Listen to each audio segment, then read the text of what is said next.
मोरे बोलतोय. मी सुनील मोरे बोलतोय.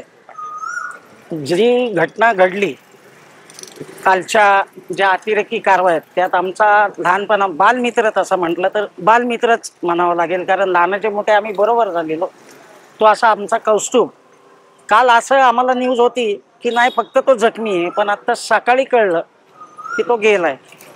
त्यामुळं विश्वासच बसत नव्हता की असं होईल.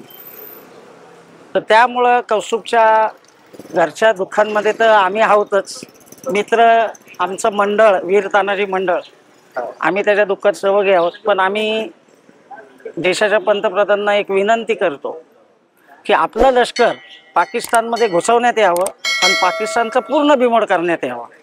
की ज्या पाकिस्तानच्या सरकारी यंत्रणेमुळं अतिरेक्यांना जे पाठबळ मिळतंय त्यांची पाळंमुळं आपल्या सरकारने खणून काढावीत. त्याच्या पुढेही जाऊन आम्ही म्हणू पाकिस्तान नाकाशावर जगाच्या दिसलंच नाही पाहिजे. आम्ही तीव्र निषेध व्यक्त करतो.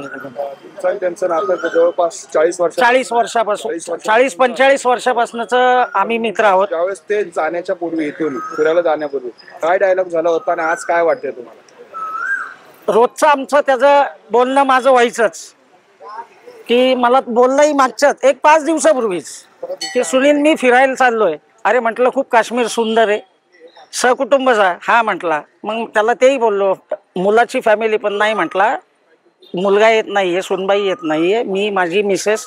त्याचा मित्र जो संतोष जगदाळे बी त्यात गेला, तो त्याचा लहानपणापासूनचाच मित्र, तो त्याची बायको आणि त्याची मुलगी असे 5 जण म्हटलं आम्ही जाणार आहे 8 दिवस फिरून येणार आहे काश्मीरला. ज्यावेळेस आपण बघतो की ते जे काही व्हिडिओ समोर आले नाव विचारून ते पाहिल्यावर तुम्हाला काय वाटतं? अहो रागच येणार ना. म्हणजे तुम्ही एखाद्या जातीला धर्माला टार्गेट करायचं म्हणजे ठरवलंय, हे प्री प्लॅन्ड आहे, हे ठरवून मारण्यात आलंय. किती वर्ष असं चालणार?